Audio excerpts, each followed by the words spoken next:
What is up? Welcome to the channel. If you're new here, my name is Trev. I'm so glad you're here. If you're not new, welcome back.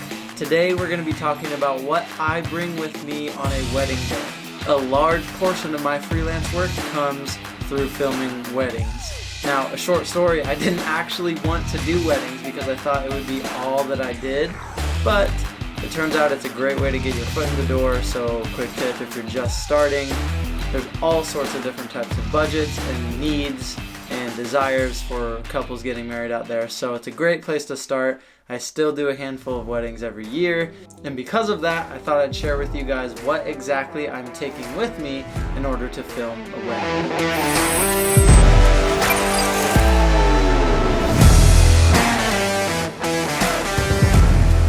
Let's start out with the obvious. The first thing I'm bringing is my camera. It is a Sony a6400.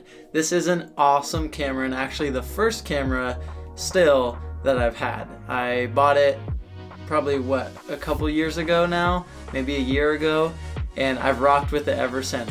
For what you pay, which is I think just under $1,000 or just over, right in that range, this camera rocks. It's got so much capability. It's really budget friendly. It's what I film on right now.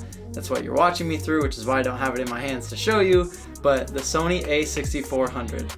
The lenses that I bring with it are a Tamron 17-28 f2.8 or a Sony 35mm f1.4. I usually stick to more of the wide establishing shots just with the way I produce a wedding film and film throughout the day.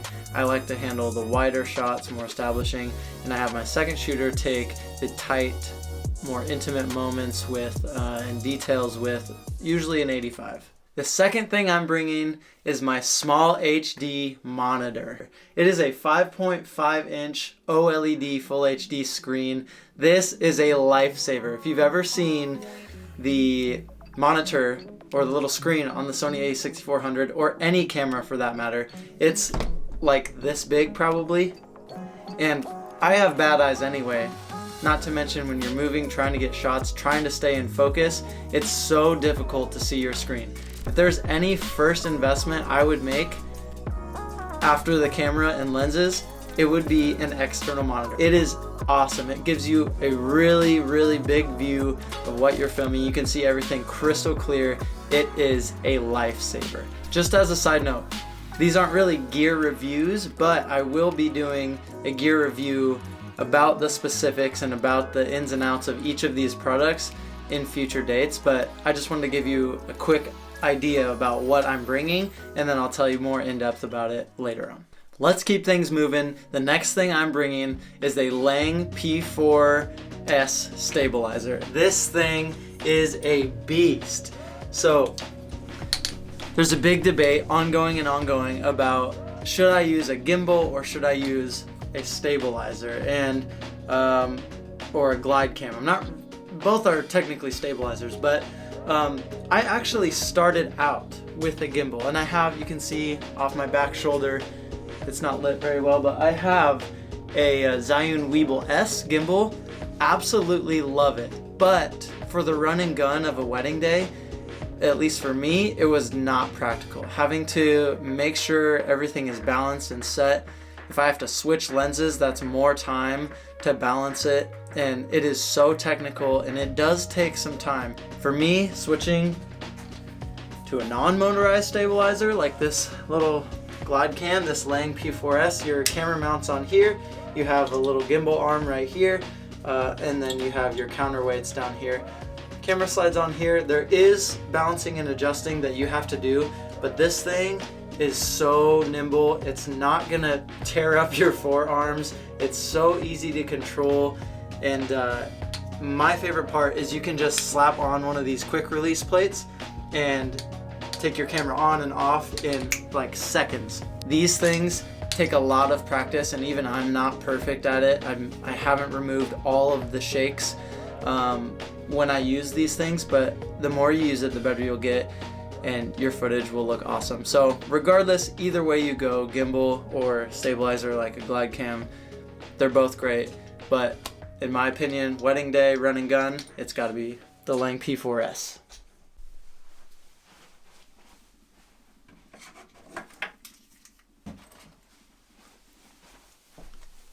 Arguably, the most important part of your wedding day is your audio. Now, if you're anything like me, audio scares you.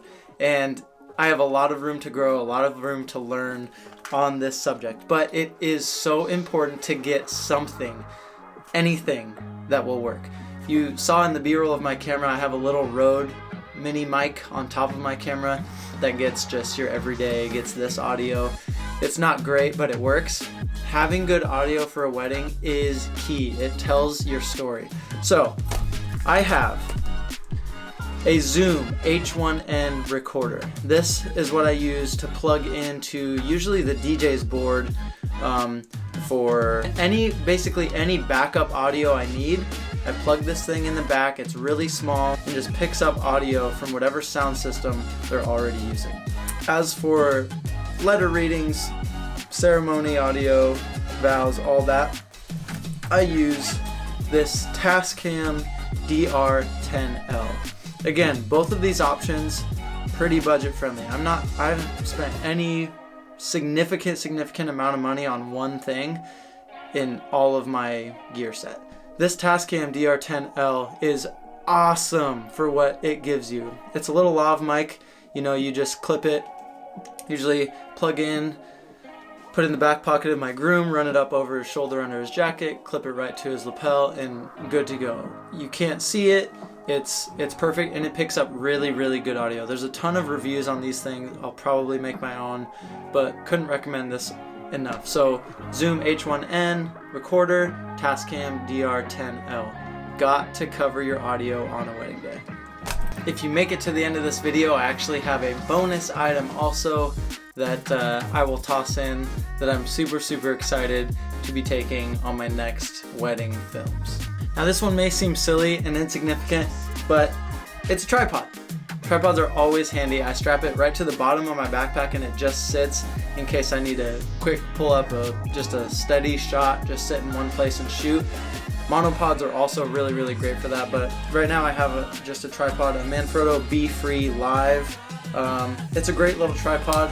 Again, it just folds up just like this, that small, drops right to the bottom of my backpack, and take it on the go. So you should have at least some sort of set, stabilized shot option through a tripod or a monopod, just in case. It's great for shooting the ceremony or speeches or anything like that. Gotta have a tripod.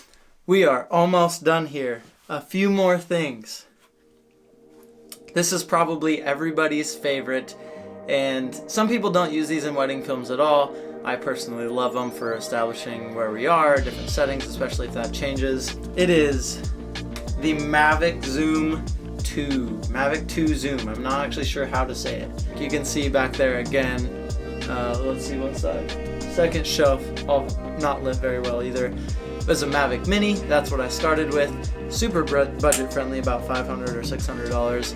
This one a bit more expensive, but it was actually gifted to me by a friend who just wanted to support what I was doing, and I'm so grateful to this day for that. I love this thing. I love the aerial views it gets you. This drone rocks. It'll get any job done. It's heavy enough, the wind doesn't push it around too much. It's got a bunch of built-in capabilities. This one actually came with the controller for it, so I don't have to plug my phone in or use it. And then batteries look like this, just snap right in on the back, and you are back and you're set. If I'm going to film a wedding, I will most likely start my day with this. We have just one more official thing that I'm bringing with me, and it is the thing that holds it all together. It's the backpack.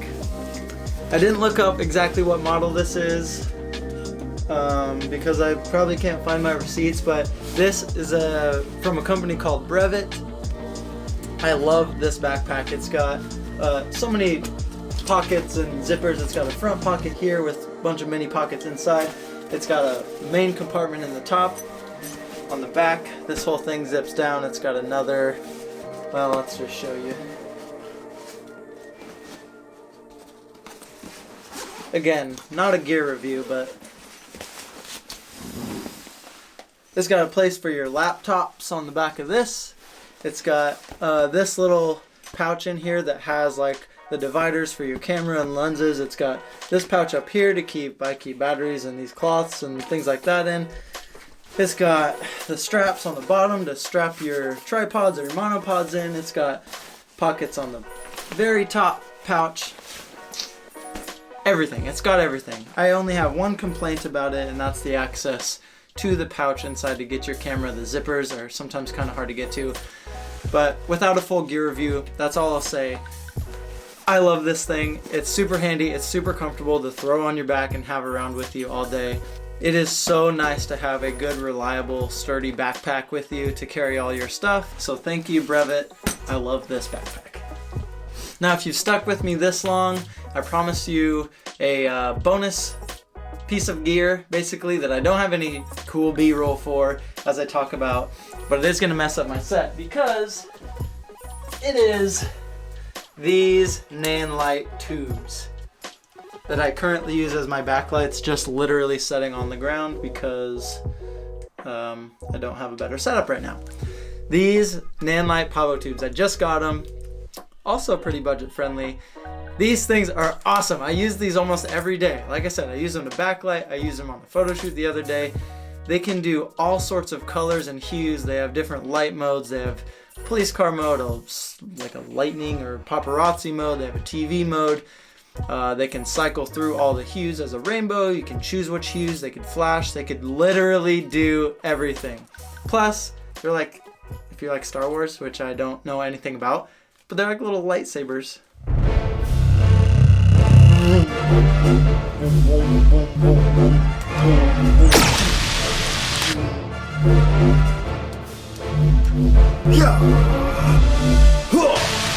I don't know anything about Star Wars, but I bet that looked exactly like the lightsabers in the movies. So anyway, this is my new bonus item. I love these. I cannot wait to take these. I love using natural light as much as I can, and so I will. But you can never be too safe with inside venues. Sometimes the lighting's poor. Dance floor, you don't know how many lights the DJ has, things like that. These things will save the day every day, I'm guessing. So super pumped to have these. Whew! That concludes my wedding day lineup. Now obviously there's small things, batteries, chargers, lens caps, lens wipes, ND filters. There's a bunch of little mini things that I toss usually into that backpack that I'm not going to mention, but these are the main pieces of gear that I take in order to film a wedding day. So if you check out one of my films and you're wondering behind the scenes, how does this happen? How does he make these shots come to life? What is he using?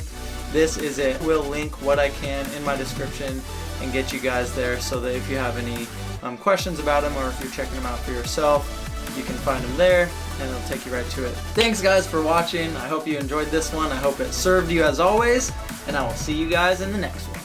Peace.